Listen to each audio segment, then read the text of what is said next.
देवा माझे मन लागो तुझे चरणी. अहो लाखोंच्या संख्येने समुदाय धावतो पंढरपूरला. वेडा आहे म्हणून की काय? काहींना नाही दर्शन मिळत, कळसाचं दर्शन घेऊन माघारी फिरावं लागतं. विचारा कित्येक जातीवंत वारकऱ्यांना कोरोनाच्या 2 वर्षामध्ये नाही जाता आलं पंढरपूरला. जातीवंत वारकरी रडला घरी. का नाही ते चरणांचं सुख घेता आलं? काय आहे असं? साजिरे गोजिरे समचरणी उभे, साजिरे गोजिरे समचरणी उभे. काय आहे तिथे? भक्ताची या लोभे विटेवरी विटेवरी विटेवरी सुखाचे जे सुख चंद्रभागे तटे, सुखाचे जे सुख चंद्रभागे तटे. कुंडलिका पावी उभे ठाके, उभे ठाके, उभे ठाके. सुखाचे जे सुख चंद्रभागे तटी, सुखाचे जे सुख चंद्रभागे तटी. कुंडलिका पावी उभे ठाके, उभे ठाके, उभे ठाके. सुखाचे जे सुख चंद्रभागे तटी, सुखाचे जे सुख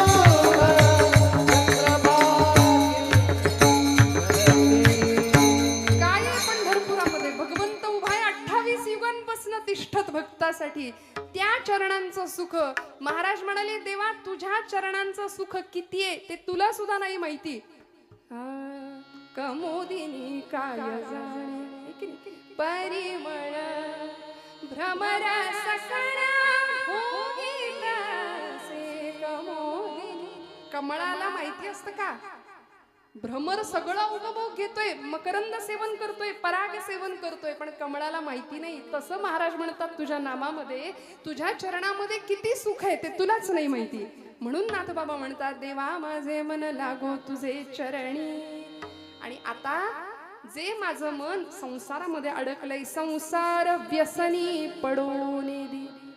संसाराचं काय लागलंय? नाथबाबा म्हणतात व्यसन.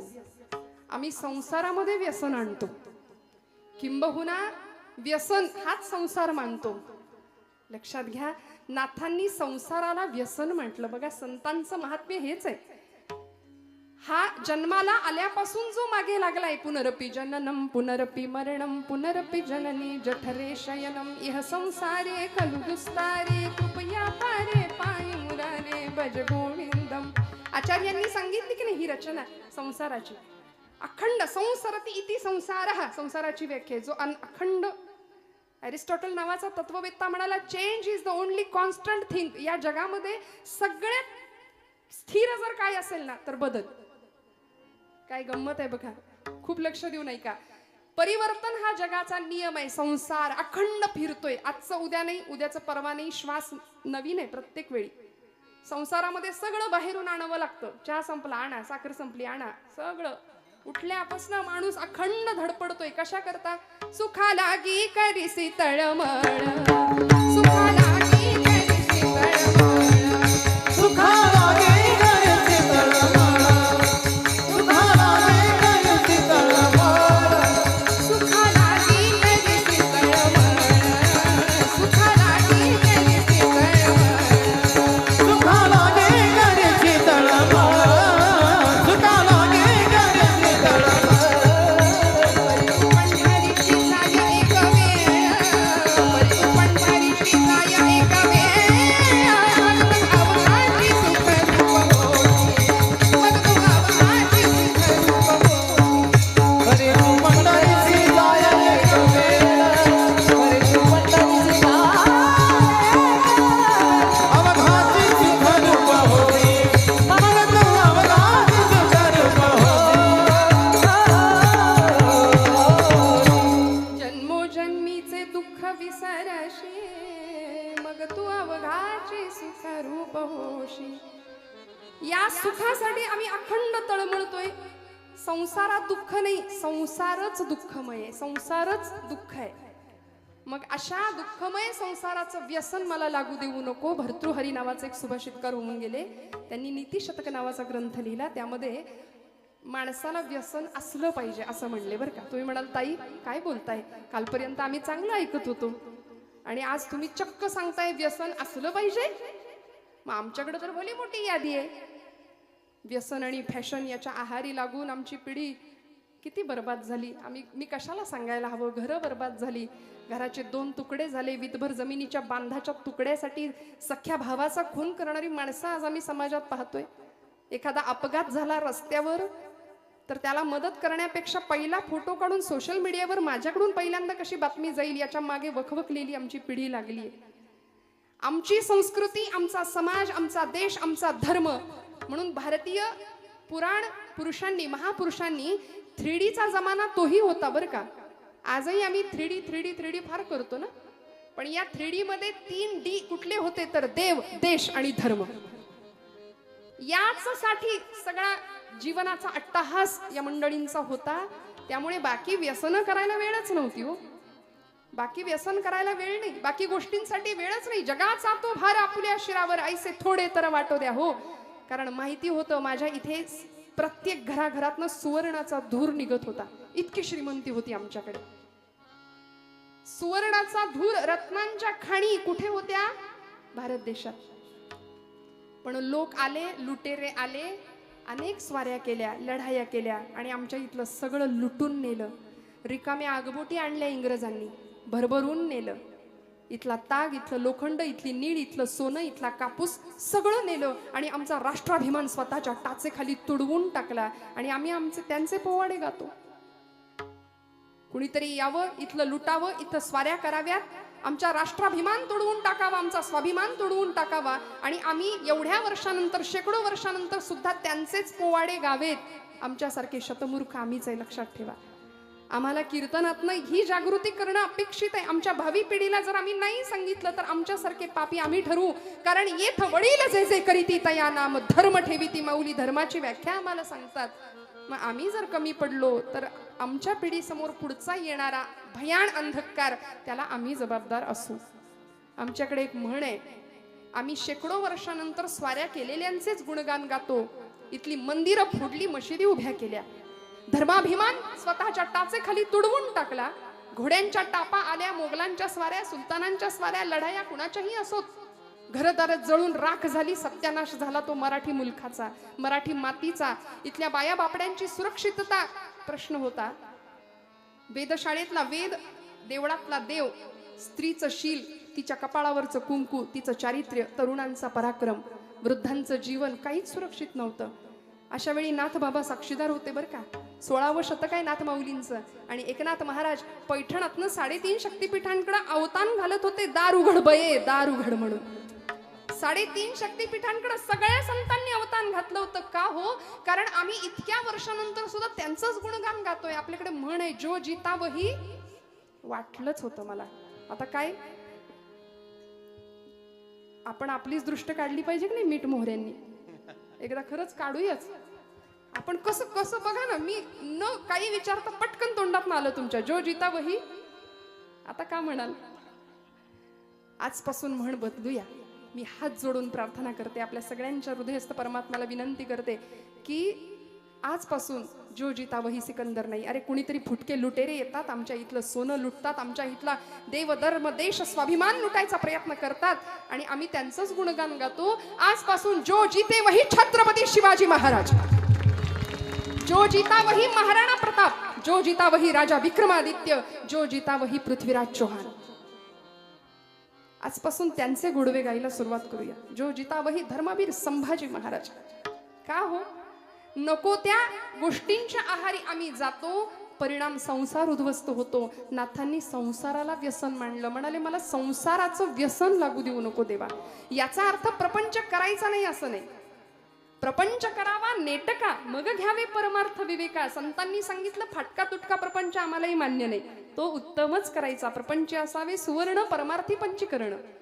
प्रपंच छानच करायचंय, उत्तम. जोडून या धन उत्तम व्यवहारे उदास विचारे वेच करी तुकोबा म्हणतात की नाही. उत्तम प्रपंच करायचाच आहे, पण त्याचं व्यसन नाही लागू द्यायचं. कीर्तनाला येता का? नको. दूध फ्रीज मध्ये ठेवायचंय. कीर्तनाला येता का? घराला कुलूप लागलंय की नाही 10 वेळा आम्ही ओढून बघू आणि इथं आल्यानंतर सुद्धा त्या कुलपाचं चिंतन करू. असा हा संसार मागे लागलाय. नको म्हणले. आज मूडच नाही. उठलेलं बसवत नाही, बसलेलं उठवत नाही.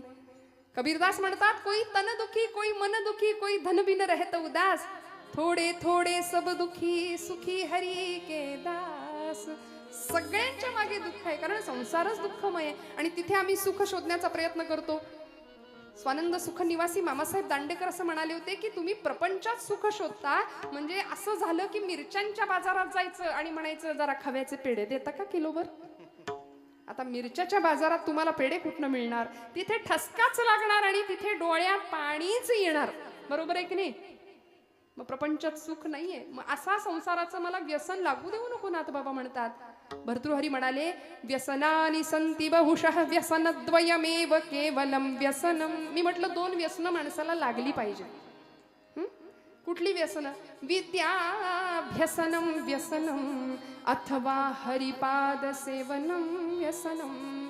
2 व्यसन जगाच्या पाठीवर अशी आहे की ती माणसाला लागली तर माणूस जीवनाचं कल्याण व्हायला हरकत नाही. पहिलं व्यसन विद्येचं, विद्याभ्यसनम व्यसनम अथवा हरिपाद सेवनम व्यसनम. कुठली तरी कला, मग संगीतातली कुठली कला असू दे, खेळ असू दे, शिल्पकला असू दे, चित्रकला असू दे, विद्येचं व्यसन आमच्या मुलांना लागलं पाहिजे. आमची पोरं हातामध्ये एकदा ते डबडं दिलं की त्यांना जगाचं काही भान नसतं. मग आई बोलवतीये, वडील बोलवताय, जेवायला उठ बाबा, काही नाही. बसून बसून बसून किलो किलो फक्त आमची वजनं वाढतायत. का? इंटरनेट, त्याच्यावरचे गेम, मैदानी खेळ संपले. मग विद्येचं व्यसन लागावं. साहित्य संगीत कला विहीन साक्षात पशु पुच्छ विषाणहीन, हा असं एक सुभाषित आहे. म्हणले ज्याच्याजवळ कुठलं साहित्य नाही, कुठली कला नाही, कुठली विद्या नाही, त्याची गणना ही एखाद्या पशुमध्ये होणार आहे. आणि कुठला पशु? म्हणले पुच्छ विषाण. विषाण म्हणजे शिंग, संस्कृतात शिंगाला विषाण म्हणायचं. विषाण म्हणजे शिंग. शिंग आणि शेपूट नसलेला प्राणी असं मानव प्राण्याचं वर्णन केलंय बरं का. पुढं म्हणाले, तृणन्न खादन्न पि जीव मानहा. म्हणले नशीब त्या 4 पायाच्या प्राण्यांचं की हा 2 पायाचा प्राणी चारा खात नाही. कारण यानं जर एकदा चारा खायला गेला तर बाकीचे पशु जिवंत उपाशी मरतील. इतिहास आहे. आम्ही अन्न नाही खात, आम्ही माती खातो, दगड खातो, सिमेंट खातो, पैसा तर खातोच खातो. बर चारा सुद्धा खाल्लाय बरं. विठ्ठल विठ्ठल.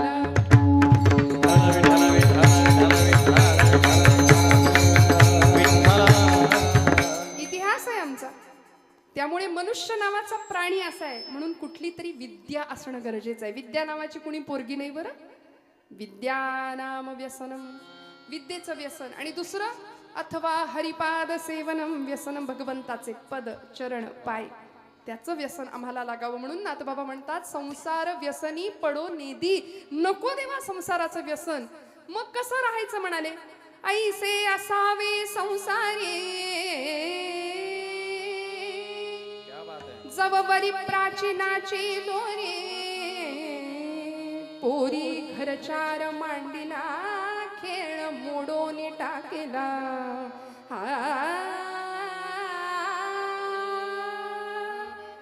ऐसे असावे संसारी. कसं राहायचं संसारात? जवबरी नाथांचं भागवतातली ओवी आहे बरं. जवबरी प्राचीनाची दोरी, पोरी घरचार मांडीला खेळ मोडोनी टाकीला. लहान मुली खेळतात का नाही भातुकलीचा खेळ? आता पूर्वी खेळायच्या, आता कुठलो? आता कपाळाला टिकली लाव म्हणून ओरडावं लागतं तिच्या मागे. आमचं काम ऐक नाही हो सांगणं. माता भगिनी आहात ना जाग्या आपण? हो म्हणा, जागे आहात ना आपण सगळ्या? हा. घरातली मुलगी जर आमची टिकली लावत नसेल कपाळाला तर आमचं काम आहे की नाही? हिंदू धर्मात जन्माला आलीस, कपाळाला टिकली लाव छानपैकी, केस मोकळे सोडू नकोस, अंगभर कपडे घाल, हे सांगणं काम आहे की नाही आमचं? म्हणून मगाशी म्हटलं, येथ वडील जे जे करीती त्या या नाम धर्म ठेवीती. आणि जर आम्ही चुकलो तर लव जिहादी असे टपून बसलेत बरं आमच्या आजूबाजूला. कधी आमच्या लेकीबाळी ओढून पळवून घेऊन जातील आमचं आम्हाला कळायचं नाही. कितीतरी किस्से, कितीतरी गोष्टी आमच्या आजूबाजूला घडल्या, आमच्या दारापर्यंत येतील तेव्हा आम्ही डोळे उघडू का? म्हणून संतांनी आम्हाला सावध केलं, प्रत्येक वेळी सावध केलं काय होत असेल देहाचे 35 तुकडे झाल्यानंतर आई वडिलांच्या हृदयाला अंतःकरणाला काय यातना होत असतील, आम्हाला वेळीच सावध होणं फार गरजेचं आहे. नाथांनी सांगितलं, लेकी बाळी संध्याकाळच्या वेळी खेळायला बसतात. भातुकलीचा खेळ पूर्वीच्या काळी खेळायच्या बरं का मुली. मग तो खोटाच संसार असायचा, खोटाच चहा करायचा, घरातल्या वडिलांना नेऊन द्यायचा, त्यांनी खोटा खोटा भुरके मारत प्यायचा. मस्त संसार तिचा चाललेला असायचा. आणि संध्याकाळ अंधार पडायला लागला की नाथ बाबा दृष्टांत काय गोड देतात बघा. नाथ महाराज म्हणतात, पोरी घरचार मांडीला खेळ मोडून टाकीला. आईची हाक कानावर आली, कार्टे चाल, अंधार पडला. आणि ती आहे तसं पिशवीत भरते सगळं. आईची हाक आली, चल बाई, निघाले घरी. लहानपणी आम्ही एक वाळूचा बंगला करायचो. तुम्ही आपल्यापैकी पण बरेच मंडळी करत असतील बघा, आहे की नाही. मुलं करतात, पाय त्याच्यामध्ये घालायचा, वाळू करायची. बायका रस्त्याचं काम करणाऱ्या असतात कधीतरी बघा, खूप प्रामाणिकपणे दिवसभर ते पोर वाळूत खेळत असतं त्यांचं. ती बाई दिवसभर काम करत असते, काबाड कष्ट, दिवसभर मोलमजुरी करावी तेव्हा तिला पगार मिळेल, मग पोट भरायचं. ते पोरग दिवसभर त्या वाळूचं इतकं सुंदर घर करतं. आणि आई निघायला लागली, कार्ट्यात चल आता घरी जायचे, ते टुनकन उडी मारतं, त्या घरावरच उडी मारतं, मोडून टाकतं. ऐसे असावे संसारी. नाथबाबा म्हणाले, त्याचा निरोप आला ना की आहे तसं सोडून जायची शक्यता नाही, इच्छाशक्ती पाहिजे. आहे तसं सोडून जायची तयारी पाहिजे. नाहीतर आम्ही म्हणतो नको नको नको देवा, आताच येऊ नको, नातवंड होऊ दे जरा, नातवंडाचं तोंड बघते मग ने. परमार्थ, अध्यात्म, कीर्तन हे सगळं खूप लांब आहे आमच्या दृष्टीने. आणि तो नातू येतो, तो म्हणतो, आई आजी अजून पण ना तू इथंच. बघा कळलं तर मराठी भाषा आहे. मग ती म्हणते, असू दे बाई, पंतवंडाला बघून जाते. ते पंतू पण म्हणतो, अजून पण तू इथंच. विठ्ठल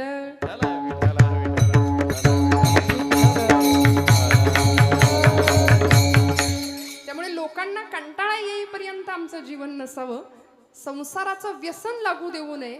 मग नाथबाबा म्हणतात की या संसाराचं व्यसन तर नकोच, तुझ्या चरणाजवळ मन स्थिर राहू दे. पण ते मन चंचल आहे, ते जर स्थिर असायचं असेल तर साधन पाहिजे. कुठलं साधन? अभंगाचं दुसरं नामस्मरण गडो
गात राहावं आणि आपण ऐकत राहावं. इतकी गुणीजन मंडळी आज साथीसाठी. जरा दिरंगाई केली का, काटकसर केली का टाळ्यांना? इकडे समोरनं दाद मागून नाही मिळत, खरं दाद यावी लागते. खोकला यावा तशी दाद येते आपसुक. खूप मनापासून दाद देत जा बरं का, कारण ही नादब्रह्माची स्वरब्रह्माची उपासना करणारी माणसं आयुष्य प्रचंड मेहनत कष्ट करून हे सगळं निर्जीव चांबड्यातनं इतका सुंदर आवाज काढणं आणि तुमच्या हृदयाला आनंद देणं हे सोपं नाहीये, हे सोपं नाहीये. नाथबाबा म्हणतात, नामस्मरण घडो संत समागम, वाभुगाची भ्रम नको देवा. मला तुझं नाम दे भगवंता, कारण मी तुझी पूजा फक्त नामानेच बांधू शकतो. तुका म्हणे मज अवघे तुझे नाम, धूप दीप राम कृष्ण हरी, कासयाने पूजा करू केशी राजा. भगवंता मला तुझं फक्त नामच घ्यायला आवडतं, मला बाकी जमत नाही काही. कारण तुझं नाम घेणं इतकं सोपं आहे, इतकं सोपं आहे. बघा ना, देवाचं नाम सोपं आहे की नाही घेणं? कधीही घ्या, कुठेही घ्या. हो येता जाता, उठत बसता, कार्य करता, तदा देता घेता, वदनी वदता, ग्रास गिळता, घरी दारी शय्येवरी अतिसुखाचे अवसरी, समस्तांची लज्जा त्यजुनी भगवत चिंतन करी. कुठेही कुठल्याही स्वरूपात कुठेही नामाला बंधन नाही. सातारचे संत ब्रह्मचैतन्य गोंदवलेकर महाराज म्हणतात की नाम हे उपाधी रहित असावं. नामाला कुठली उपाधी नाही, काही बंधन नाही, कधीही घ्या, कुठेही घ्या. जनाबाईने काही विशिष्ट ध्यानधारणा केली होती का हो? पण जनाबाई अहो कधीही कुठल्याही वेळी हातामध्ये जातं असायचं, खुंटा हातात आला, एकीकडे पाय पसरलाय की हाक मारलीच पांडुरंगाला. जनी मांडते दळण नाम ओठी घोळते. पांडुरंगा सख्या ये की रे बाबा, ये की रे बाबा, येशील का रे सख्या? दळिता कांडिता तुझं गाईन अनंत म्हणून हाक मारावी, असा पाय जनाबाईनं पसरलेला आणि हाक मारायची. जनी मांडते दळण नाम ओठी घोळते, भारी जड हे जाते तुझी या विना. आणि सखा पांडुरंग म्हणायचा, जने जने जने आलो थांब. काय वेळ लावत होता हो भगवंत? नाही, लगेच यावं. हाक तुझी येता कानी, झोप बुडाली गावाई, का दळतेस एकली माझ्या विना. सख्या आलास का रे पांडुरंगा? हात तुझा लागला रे, जात झालं हलक हलक, दारी आलं अमृत पिक तुझी या दिठीन. जने खरं सांगू का ग तुला, मी सुद्धा एकटाच आहे ग. माझ्याकडे येणारा प्रत्येक भक्त फक्त काहीतरी मागायला येतो. मीही होतो एकला, करमेना मुळी मला, आरसा मला गे दिधला तुझी या दिठीन. दिशा उजळल्या गेला कोंबडा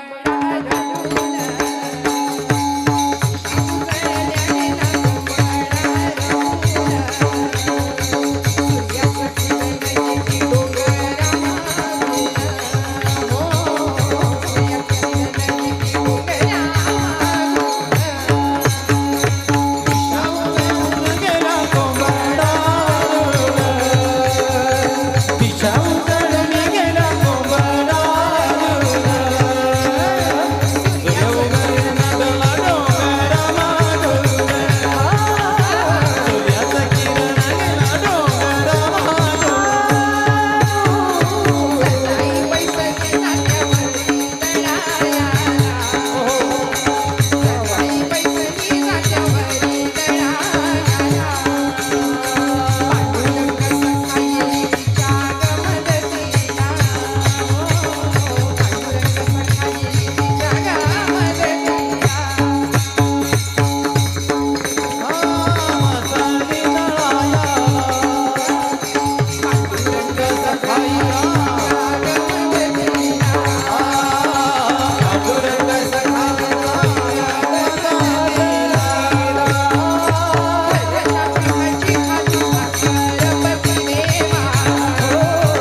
भागवत आणि पांडुरंगा बरोबर जनाईनी सुंदर माझं जात ग राम नाम गात ग किंवा फिरते बहुतेक आणि ओव्या गाऊ कौतुके तू ये रे बा विठ्ठला.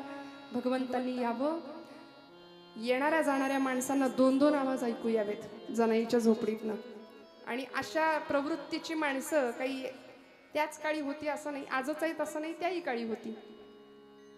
हे महिषासुरच सगळे बरं का, देवीनं मारावंच यांना. काम क्रोध रूपी सगळे महिषासुर.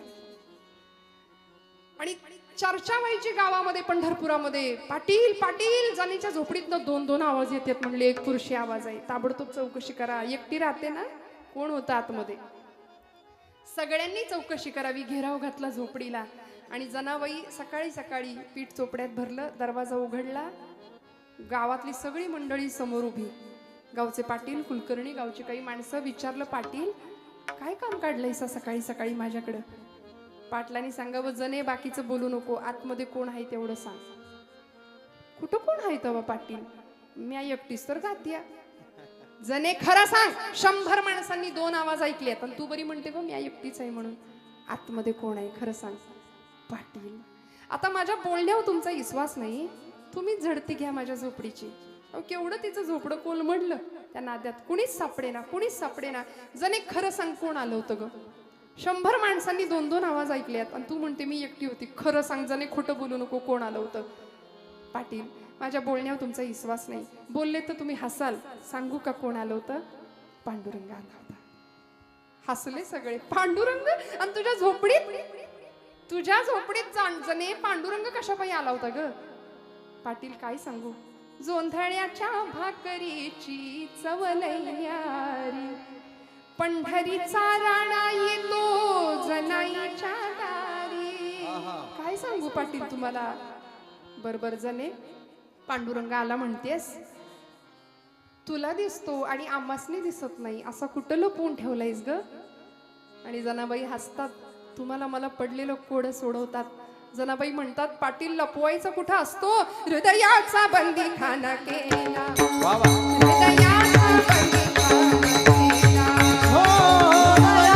बंदी खाना केला, हृदयाचा बंदी खाना केला, हृदयाचा बंदी खाना केला, हृदयाचा बंदी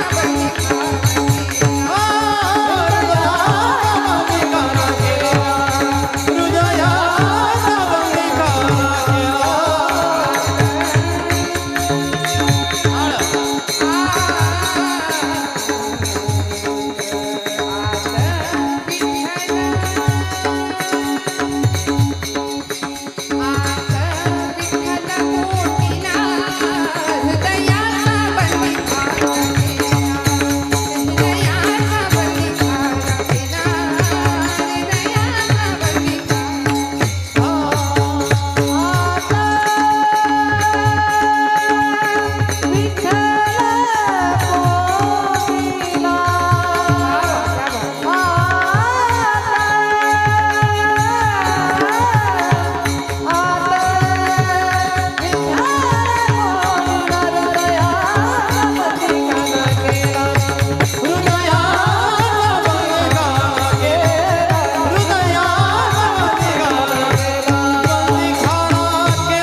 बांधून या दोर असा बांधलाय करकचून.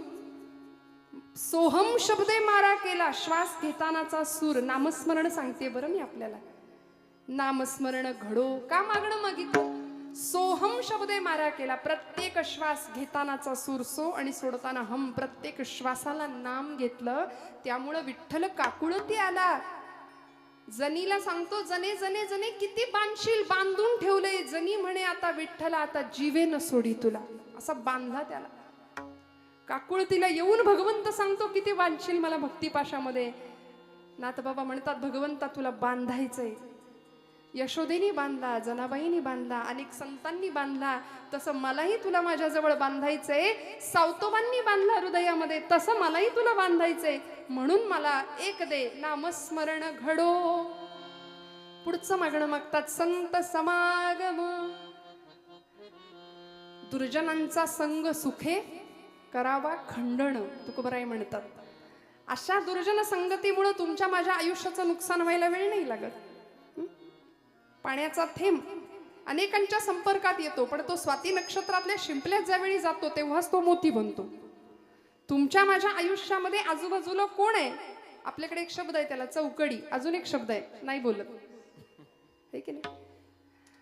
अशा चौकडीच्या जर आम्ही आहारी गेलो तर आयुष्याचं नुकसान व्हायला वेळ नाही लागणार. काय करते संत संगत, एक दृष्टांत सांगते पुढे जाते. स्वामी विवेकानंदांचं उदाहरण आपल्याला माहिती आहे. जगाच्या पाठीवर योद्धा संन्यासी म्हणून ज्यांचा गौरव झाला. संन्यासी कधी योद्धा नसतो आणि योद्धा कधी संन्यासी नसतो. पण नरेंद्र लहानपणीचं नाव बरं का, बघा काय गंमत आहे. हा नरेंद्र लहानपणापासून मोठा व्हावा, उत्तम संगत लाभावी.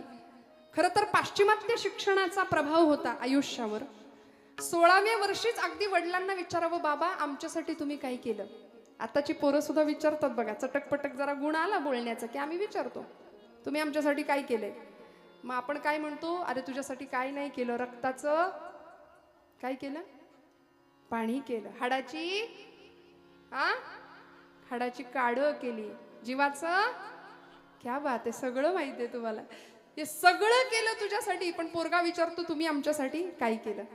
मग आता वडील म्हणून विश्वनाथ बाबूंची जबाबदारी काय होती बघा. विश्वनाथ बाबू दत्त नरेंद्रांच्या वडिलांचं नाव, कलकत्ता हायकोर्टाचे सुप्रसिद्ध वकील होते. नरेंद्रांनी प्रश्न विचारला, बाबा तुम्ही आमच्यासाठी काय केलं, तुम्ही आमच्यासाठी मागे काय ठेवलंय. त्यावेळी नरेंद्रांना विश्वनाथ बाबू सांगतात, नरेंद्रा घरामध्ये आपला कपाटाचा मोठा आरसा आहे की नाही, त्या आरशासमोर जाऊन उभा राहा, तुला उत्तर मिळेल तुझ्या प्रश्नाचं. आणि खरेच नरेंद्रनाथ कपाटासमोर जाऊन उभे राहिले, आरशासमोर स्वतःचं प्रतिबिंब आरशामध्ये पाहिलं आणि टचकन डोळ्यात पाणी आलं. उत्तर मिळालं, बाबांनी माझ्यासाठी काय ठेवलंय, आई वडिलांनी माझ्यासाठी काय ठेवलंय.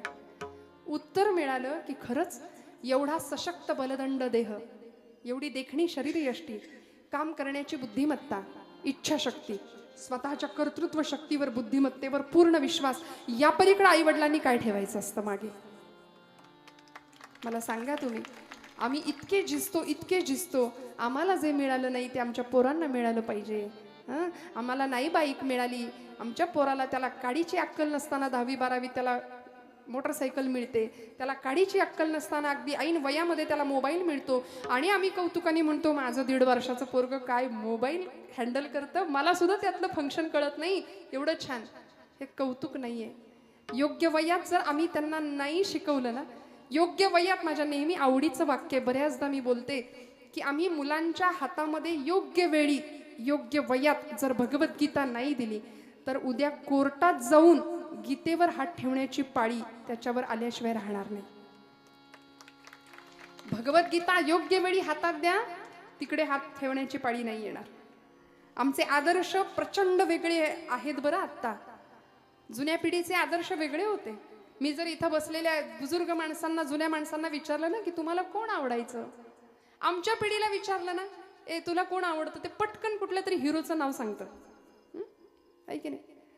कोर्टाच्या त्या तुरुंगाच्या दारामध्ये त्या जजनी तुरुंगवासाची शिक्षा सुनावल्यानंतर तिथं रडतो ढसाढसा असा सलमान खान नावाचा हिरो आमच्या पिढीचा हिरो आहे, आदर्श आयडॉल. आणि आमच्या जुन्या मंडळींना विचारलं की तुमचे आदर्श कोण होते, तर जेलमध्ये, कोर्टामध्ये जजनी तुरुंगवास नाही, फाशीची शिक्षा सुनावल्यानंतर सुद्धा फाशीच्या तख्तावर चढून दोराचं चुंबन घेणारा 22 वर्षाचा एक क्रांतिकारक, ज्याची आई तुरुंगाच्या बाहेर भिंतीला हात लावून रडते की मला एकच पुत्र मिळाला. लोक विचारतात का रडताय आई साहेब, का रडता मातोश्री. ती म्हणते मला एकच पुत्र मिळाला, मला 7 मुलं मिळाली असती तरी मी देशमातेसाठी वाहिली असती. तो सुपुत्र जजनी तुरुंगवास नाही, फाशीची शिक्षा सुनावली तरी मेरा रंग दे,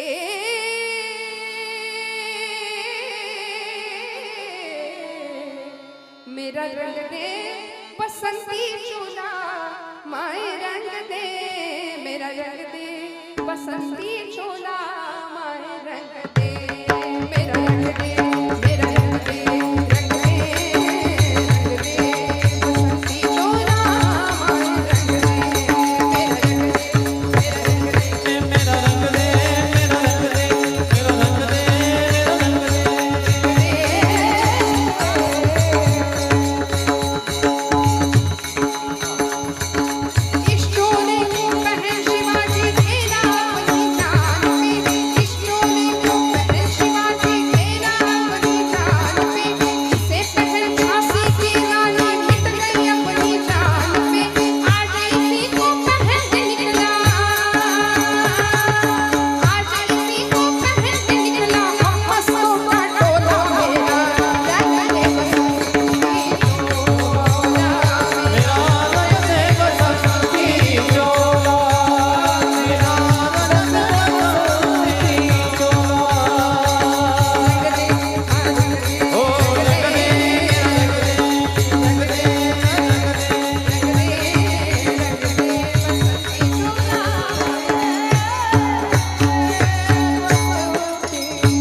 संगत.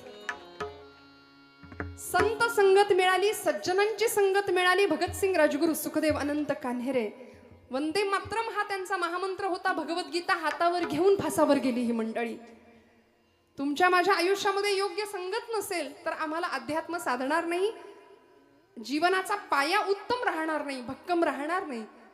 मी स्वामी विवेकानंदांची गोष्ट आपल्याला सांगत होते. दृष्टांतातून दृष्टांताकडे गेले पुढे. नरेंद्र, ज्यावेळी रामकृष्ण परमहंस त्यांच्या गुरुजींचं नाव, रामकृष्ण परमहंसांनी नरेंद्राला सांगितलं होतं, नरेंद्रा, कलकत्त्याजवळ पवहारी नावाचे एक साधू राहतात, त्यांच्याकडे जा, त्यांची भेट घे, साधूंचा आश्रय, साधूंचा संग मिळावा, जा, कधीतरी जा. पण स्वामीजींना वेळ नाही मिळाला, कारण ते परदेशामध्ये गेले. शिकागोची धर्मपरिषद जिंकली. 11 सप्टेंबर 1893, जागतिक कीर्तीचा इतिहास घडवणारा तो दिवस. आम्ही विसरतो बरं का या तारखा, नको ते तारखा लक्षात ठेवतो, नको ते दिवस लक्षात ठेवतो. 14 फेब्रुवारीला महापूर येतो आमच्याकडे प्रेमाचा, असं उतू जातं त्या दिवशी. इतकं मदर डे, फादर डे, रोज आई वडिलांचे स्मरण अंतःकरणात ठेवायला काय बिघडतो? कशासाठी वेगळे दिवस पाहिजेत? आणि अशा संतांचं दर्शन घ्यायला स्वामीजींनी पाठवलं बरं का नरेंद्रांना. नरेंद्र गेले, शिकागोची धर्मपरिषद जिंकली. ट्रेनच्या ट्रेन भरून तिकडं व्याख्यानाला माणसं असायची. त्यांच्या जागतिक कीर्तीचा असा महापुरुष विभूती महत्व होतं. पुन्हा भारतात आले. लोकांनी विचारलं होतं की तुम्ही भारत माता सोडून गेलात, तिथला झगमगाट पाहिलात, तिथला ऐशोआराम अनुभवलात, आता कसं वाटतंय आपल्या गरीब भारत देशात आल्यानंतर? सगळं लुटून नेलं होतं ना इंग्रजांनी, गरीब कंगाल देश करून सोडला होता. स्वामीजी म्हणले, मी इथून जाण्यापूर्वी मला भारत देश प्रिय होता, इथे आल्यानंतर इथल्या धुळीचा कण कण मला स्वर्गासमान आहे, इथल्या धुळीचा कण कण मला स्वर्गापेक्षा श्रेष्ठ आहे. इतकं प्रेम देशमातेवर करावं. आणि या नरेंद्रांना आठवलं एक दिवस की खरंच आपल्या गुरुजींनी आपल्याला सांगितलं होतं की कलकत्त्याला एका साधूंच्या आश्रमात जायचंय. ते गेले, वेळ काढून गेले. पवहारी बाबा असं त्यांचं नाव होतं. पवन हाच ज्यांचा आहार होता. संतांचं वर्णन आहे हे. उत्तम सेवन, शीतल कंठासी, पुष्ट कांती तैसी दिसेवरी, असं संतांचं वर्णन आहे. अमृताचे पान, संतांचे भोजन, करीती कीर्तन सर्व काळ. संतांचे भोजन, अमृताचे पान, संतांचे भोजन, अमृताचे पान, संतांचे भोजन, अमृताचे पान, संतांचे भोजन,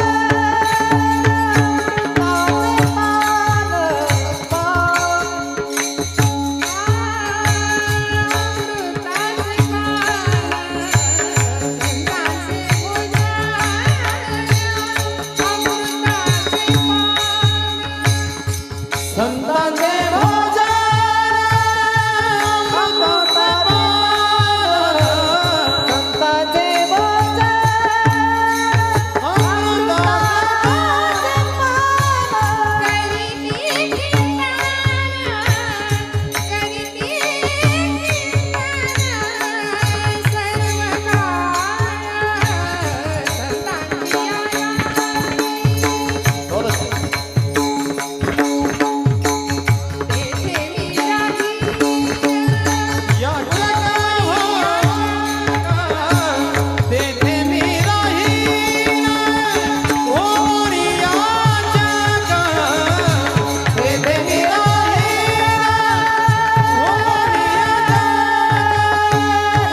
साधूच्या आश्रमामध्ये स्वामी विवेकानंद गेले आणि कळालं की आता बाबा तिथं नाहीयेत.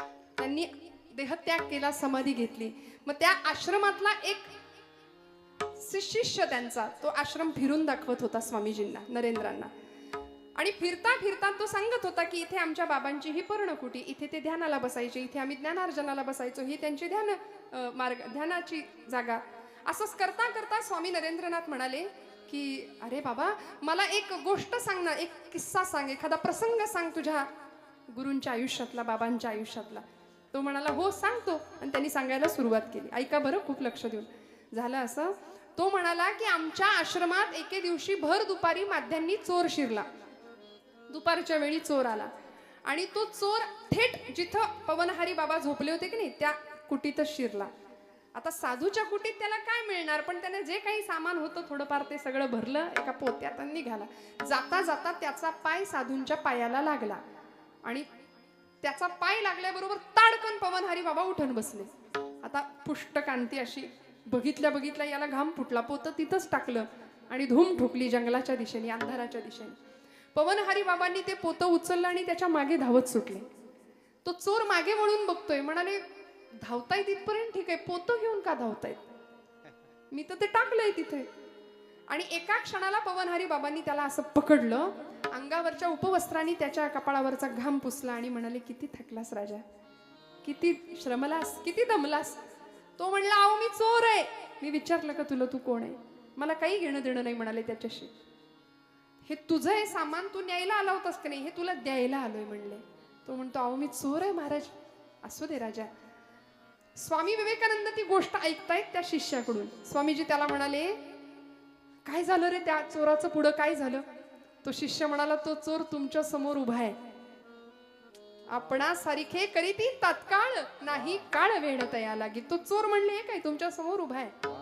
अशी संतांची संगत तुमचं माझं जीवन परिवर्तन करू, लोह परिसाची नस आहे उपमा. असा महिमा आहे संतांच्या संगतीचा. सत्संगत्वे निसंगत्वम, निसंगत्वे निर्मोहित्वम, निर्मोहित्वे निश्चलत्वम, निश्चलत्वे जीवन मुक्ती. जीवन मुक्त स्थितीला नेण्याचं काम संत संगत करते, नामस्मरण करतं. महाराज म्हणाले वाऊगाची भ्रम नको देवा, आम्ही भ्रमिष्ठासारखे वागतोय, गोंधळल्यासारखे वागतोय माहितीये संतांना, म्हणून म्हणतात हा भ्रम बाजूला कर आणि मोकळ्या मनाने मला भजन करायला शिकव. हाताने टाळी वाजवा, मुखाने नाम घ्या, गोड भजन करा. महिला वर्ग अजिबात संकोच नाही करायचा. रंग रंग पांडुरंग रंग विठ्ठला, रंग विठ्ठला. बोला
भजन केलं, हात वर करताय अगदी प्रामाणिकपणे महिला वर्ग. नाहीतर 11:30 वाजले तरी अजून विठोबा रखुमाई नाही. आणि पुंडलिक वरधारी विठ्ठल श्री ज्ञानदेव तुकाराम पंढरीनाथ महाराज की आम्ही सगळं म्हणायचं, तुम्ही नुसतं हे असं असं नाही बरं का. भगवंताला लबाड भक्ती सुद्धा कळते. नाथांचं मागणं असं उदात्त आहे आणि आम्हाला सुद्धा वस्तुपाठ दाखवणार आहे बरं का. काय मागायचं, नामस्मरण मागितलं, संतसंग मागितला, भ्रम नको. कारण हे जगच भासमान आहे. ब्रह्मसत्यं जगन मिथ्या, जीवो ब्रह्मैव नापरः आचार्य शंकराचार्य म्हणतात. त्यामुळे या मायाधीन असलेल्या जगामध्ये मला सावध ठेव, जाग ठेव. मंथोनी नवनीता तैसे घ्यानंतावा, या व्यर्थ कथा सांडी मार्ग. माऊली म्हणते की नाही, नामा परते तत्व नाही रे अन्यथा, वाया आणि पंथा जाशी जणी. त्यामुळे नाम सर्वश्रेष्ठ आहे आणि ते नाम नाथ बाबा मागतायत. जसं दुधामध्ये तूप आहे का, दुधात लोणी आहे का, आहे का? जागे आहेत का आपण सगळे? दुधामध्ये लोणी आहे का? आहे? नाही आहे. बरं, ते दिसतं का? ते दिसण्याकरता प्रोसेस आहे की नाही? ते विरजण लावण्यापासून जितकं चांगलं ताक आम्ही घुसळू तेवढं चांगलं लोणी वर येईल. जसा दुधामध्ये लोणी तसा देही चक्रपाणी. आचार्य प्रल्हाद केशवात्र्यांचं भजन आहे. देह देवाचे मंदिर आता आत्मा परमेश्वर, देह देवाचे मंदिर. जशी उसात हो साखर तसा देहात हो ईश्वर. सगळं नाही म्हणत बरं. तुका सांगे मूढ जना देव देही का पाहना. अनेकांना वाटतं तुकोबरायांचा अभंग आहे की काही. आचार्य प्रल्हाद केशव अत्र्यांचं ते पद आहे. ते म्हणाले जसं दुधामध्ये लोणी तसा देही चक्रपाणी. दुधातलं लोणी आहे पण दिसत नाही, मग ते करता मंथन करावं लागेल, म्हणजे घुसळावं लागेल. आणि मी नेहमी म्हणते फिजिक्सचा म्हणजे भौतिकशास्त्राचा नियम आहे की ज्यावेळी आपण एनर्जी सेंट्रलाइज करतो, ऊर्जा ज्यावेळी सघन केली जाते, सगळा वारा एकत्र आणला पवन ऊर्जेच्या माध्यमातून, त्यावेळी वीज निर्माण झाली. सगळं पाणी एकत्र केलं त्यावेळी वीज निर्माण झाली. तसं ऊर्जा एकत्र केली की ती जास्त कार्यशक्ती देते, जास्त पॉवर देते. तसं भगवंतांनी आम्हाला प्रचंड मोठी ऊर्जा शक्ती देऊन पाठवले. ती झोपली आहे सध्या. तिला जर जाग करायचं असेल तर भजनाशिवाय पर्याय नाही. म्हणून नामस्मरण संत भगवंताकडे मागतात की माझ्याकडून नाम करून घे भगवंता, हाची माझा नेम सिद्धी नेई आणि हे सगळं तूच करून घे. आम्ही ध्यानाला बसतो, लोक म्हणतात काय ध्यान बसले. असं आमचं ध्यान. हातामध्ये जपमाळ, समोर टीव्हीवर आई कुठं काय करते, ती अरुंधती आली की रामकृष्ण हरी रामकृष्ण हरी राम, आणि संजना आली की रामकृष्ण हरी रामकृष्ण हरी रामकृष्ण हरी. असा आमचा अध्यात्म, असा आमचा जप. जेणे विठ्ठल मात्रा घ्यावी तेणे पथ्य सांभाळावी. गळ्यात माळ असली पाहिजे, पण माळेला मणी किती असतात हो? नक्की का? तेवढ्या खोड्या काहींकडे असतात. कोरोनाच्या काळात संयम नाही राहिला. डॉक्टरांनी सांगितलं माळा काढा. नाही, डॉक्टर नाही सांगत, डॉक्टर म्हणले खाल्लं तरी चालेल, लोकांनी माळा काढल्या. अशी अवस्था आहे. त्यामुळे गळा माळ शोभे आत्मरूप शांती, भक्तिभाव दोन्ही धरू टाळ हाती. असं अध्यात्म तुमच्या माझ्याकडून घडावं ही अपेक्षा आहे नाथांची. म्हणून मस्त भजन करा आता. विठोबा रखुमाई,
तुझे चरणी, संसार व्यसनी पडो नेदी, नामस्मरण घडो संत समागम, वाहुकाची भ्रम नको देवा, पायी तीर्थयात्रा मुखी राम नाम, हाची माझा नेम सिद्धी नेई, मुखी राम नाम किंवा मुखी हरी नाम, दोन्ही अर्थाने. नाथांनी भगवंताकडे नाम मागितलं. काय काय मागितलं बघा. तुम्ही आम्ही काय मागतो? सगळं प्रपंचातलं दान मागतो, संसारात सुख मागतो, यंदा पोरीचं जुळू दे, मुलाला नोकरी लागू दे. पण खरं सांगू का, तो दाता आहे, तो द्यायला बसलाय. अशी कृतज्ञता पाहिजे. जे वांछिले ते तू दिले, कल्पद्रुमा हे आदिमा हे अंतिमा, या मातीचे आकाश तू, शिशिरात या मधुमास तू, देशी मृता तू अमृता, पुरुषोत्तमा हे आदिमा हे अंतिमा. देणे तुझे तुके शिरी, झालो ऋणी जन्मांतरी, क्या बात है. अपकार मी अपराध मी, अपकार मी अपराध मी, परी तू क्षमा हे आदिमा हे अंतिमा, हे आदिमा हे अंतिमा. जे वांछिले ते तू दिले, जे वांछिले ते तू दिले, कल्पद्रुमा हे आदिमा हे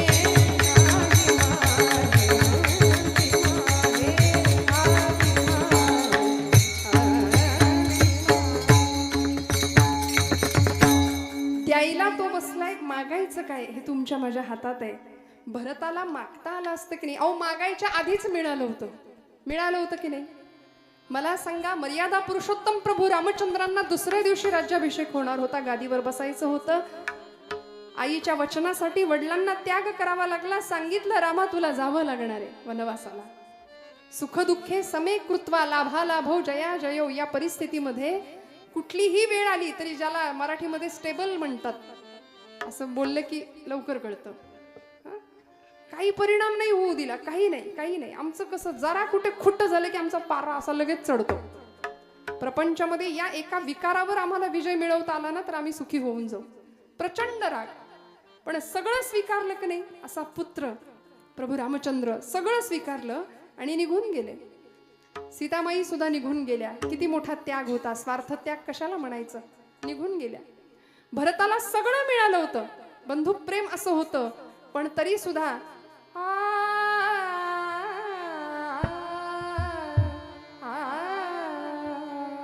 काय मागितलं.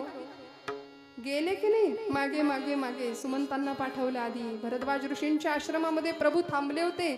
तिथून पुढे भगवंत निघून गेले. जिथं बसले होते त्या जागेवर असा हात कुरवाळत होते आणि आसव ढळत होते.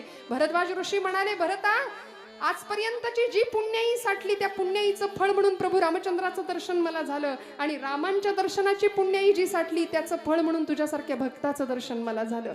भरता, किती श्रेष्ठ आहेस तू, किती श्रेष्ठ आहे. काय मागितलं? नाथांनी चरण सेवा मागितली, चरणाजवळ मन. भरतानी तेच मागितलं. तात गेले माय गेली, तात गेले माय गेली, तेला देना.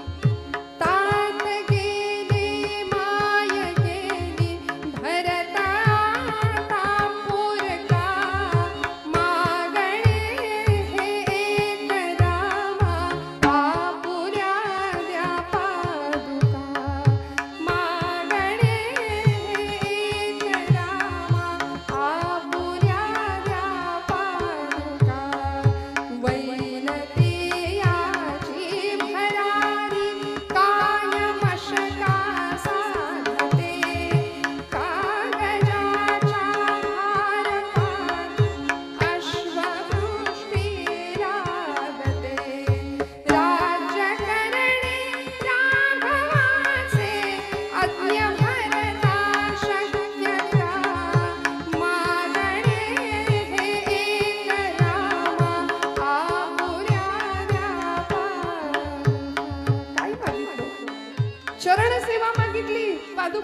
घातल्या, आयुष्यभर त्या पादुकांची सेवा केली, स्वतः संन्यस्त वृत्तीने जीवन जगले. जमेल का हो असं आम्हाला? आम्ही मात्र कधी एकदा सगळ्या जगाची भूक काय मला सांगा? सध्या सगळ्या जगाची भूक काय आहे? सत्ता, संपत्ती, ऐशो आराम, आधुनिक सुखाच्या साधनांनी वखवक वखवक वाढवली. घरामध्ये सगळं आहे, सगळं घर भरलंय फर्निचरनी, माणसांना बसायला जागा नाही एवढं भरलंय. सगळं सेट आहे, sofa set, dining set, kitchen set, माणूस कायम अपसेट, कायम असमाधान, समाधानच नाही. सगळ्या सुखाचे अलंकार जर अंगावर उपभोगायचे असतील तर संतांनी नामाला महत्व दिलं, संत संगाला महत्व दिलं. म्हणून नाथ बाबा नामस्मरण मागतात, संत संग मागतात, तीर्थयात्रा मागतात. सगळ्या संतांनी तीर्थयात्रा केली, नामदेवांनी तीर्थयात्रा केली. 5व्या वर्षी अलौकिक सिद्धी मिळालेले संत श्रेष्ठ नामदेव काय सांगतात? माझा पांडुरंग राऊळातच आहे, माझा देव इथेच आहे विटेवर. का हो?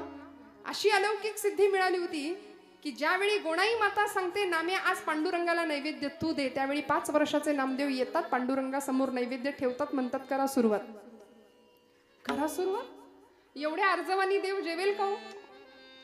जेवेल का? तुमच्या माझ्याकडून जेवतो का देव? आम्ही नैवेद्य ठेवतो, लगेच काढून घेतो, खाल्लं बिल्लं तर करायचं काय त्यांनी? केवढी भीती आम्हाला. आणि तो आपला नैवेद्य खात नाही याच्यातच तो आपली आब राखू नये, लक्षात ठेवा. तर त्यांनी जर खायला सुरुवात केलं, नामदेव महाराज म्हणले देवा का रे, मी एवढासा पोर आलोय आज, माझे बाबा रोज येतात म्हणून काही चवण्या डवण्या लावलेस की काय? जेव बऱ्या बोलानी. तरी सुद्धा हालायला तयार नाही देव. मग आई आपल्याला कसं करते घरी? आता बऱ्या बोलानं जेव, नाही तर चुलीतलं जळकं लाकूड आणून सडकीन म्हणला, तरी सुद्धा देव जेवायला तयार नाही. आणि एक क्षण असा आला, नामदेव महाराज म्हणले पांडुरंगा 5 वर्षाचं वय आहे बरं. म्हणाले पांडुरंगा आता जर जेवला नाही ना तर बाबा येतील, मला विचारतील नाम्या देव जेवला का? देव जेवल्याशिवाय तू जेवायचं नाही असं मला सांगितलंय. मग मला विचारतील देव जेवला का? मग त्यांच्या हातून मार खाण्यापेक्षा पांडुरंगा तू जर बऱ्या बोलानी जेवणार नसशील तर इथं या पायरीवर डोकं आपटून जीव देतो म्हणले. आणि थाडकन डोकं आपटणार पायरीवर. एवढ्यात डोक्याखाली मऊसर हात लागला, डोक्याला लागलं नाही आणि गाभाऱ्यातनं आवाज आला, नाम्या नाम्या, अरे वेडा की काय तू? दगडाचा देव कधी जेवतो का रे? नामदेव हुशार महाराज. महाराज म्हणाले पांडुरंगा दगडाचा देव कधी बोलतो का रे? बोललास चल. चाटून पुसून ताट स्वच्छ करायला लावलं पांडुरंगाला. सगळं ताट स्वच्छ करून आले, घरी आले आणि गोणाई मातेनं बघितलं रिकामं ताट. म्हणली कारट्या धीर नाही धरवला, सगळं संपवलं, भूक लागली करतो. आई अगं मी नाही संपवलं. मग कुणी संपवलं? अगं ज्याच्यासाठी दिलं होतं त्यांनी संपवलं म्हटले. कुणी संपवलं? पांडुरंगानी. देव जेवला? हो आई देव जेवला. कुणी बघितलं? कुणी कशाला बघायला पाहिजे आई? नाम्या खोटं बोलू नको, देव कसा जेवेल? अगं आई खोटं कसं बोलायचं हेच माहिती नाही ग मला. आम्हाला वेळ लागतो का खोटं बोलायला आमच्या पोरांना? कारण आम्हीच त्यांना शिकवतो, ही वस्तू तुला दिली आहे, ही दुसऱ्या कुणालाही द्यायची नाही. मग ते पोरग कळायला लागल्यापासून हे सगळं माझं आहे असे आम्ही बांधावर उभे राहतो.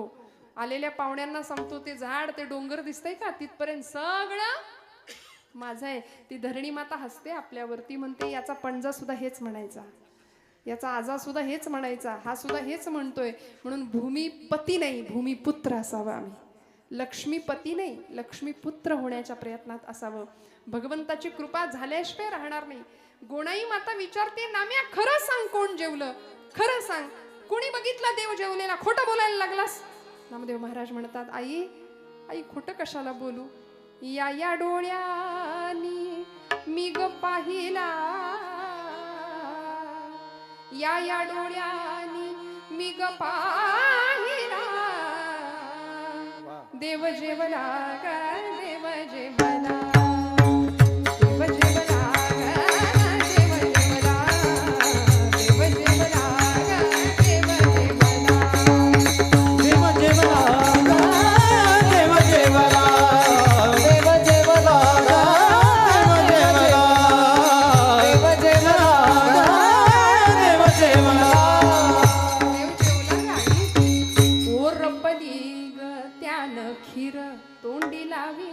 कोशिंबीर भुरका साराचा. बघा याला म्हणायचं साथ. भुरका आमटीचा मारियला ग देव जेवला ग देव जेवला देव जेवला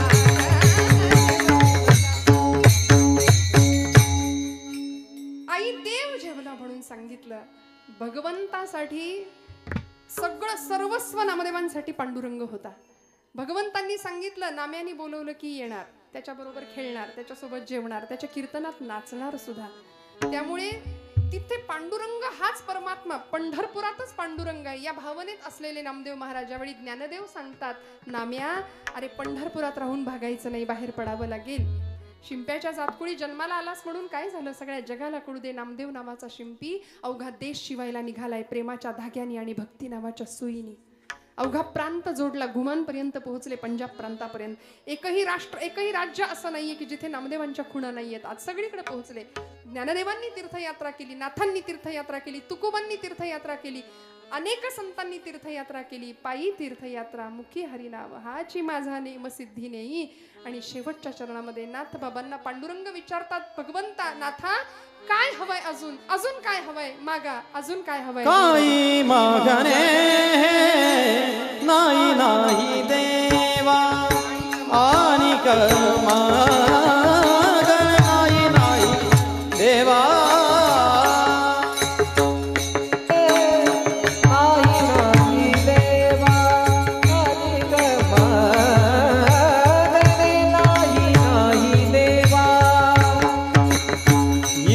जनार्दनी सेवा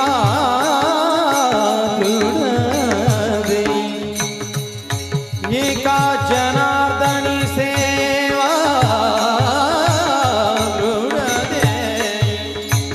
नामस्मरण घडो संत नामस्मरण घडो संत समा. एका जनार्दनी सेवा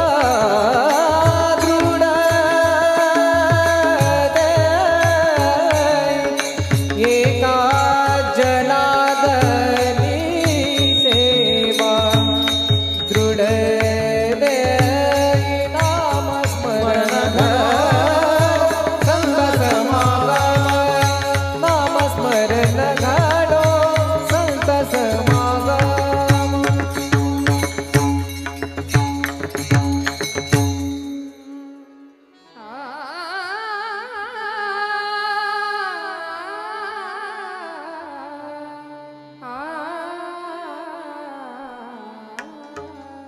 आणिक मागणे नाही नाही देवा, एका जनार्दनी सेवा दृढ देई.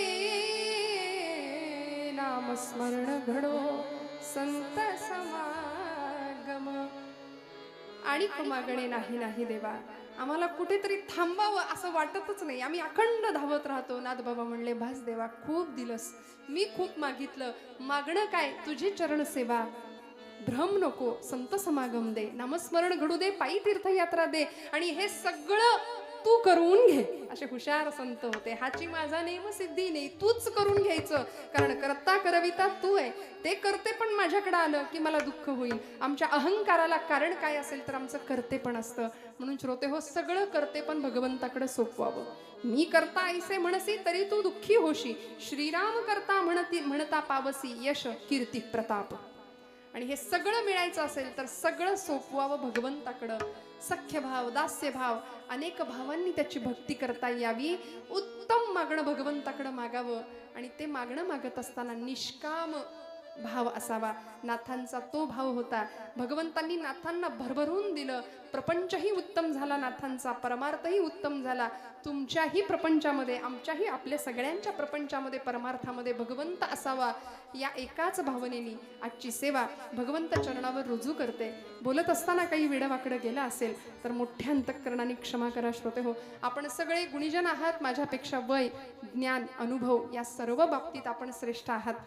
जे जगा धाकुटे होई जे ते जवळीक माझी माऊली म्हणते, त्यानुसार मला कायम धाकटं व्हायलाच आवडेल. आपल्या सगळ्यांचे आशीर्वाद मी पुन्हा पुन्हा मागते. इतकं सुंदर आयोजन, इतकं सुंदर संयोजन विकासदादांचं आहे. ध्वनी व्यवस्था उत्तम आहे. वादक गायक मंडळी महाराष्ट्रातले अत्यंत नामवंत लोक इथे आलेत, आपली सेवा देत आहेत.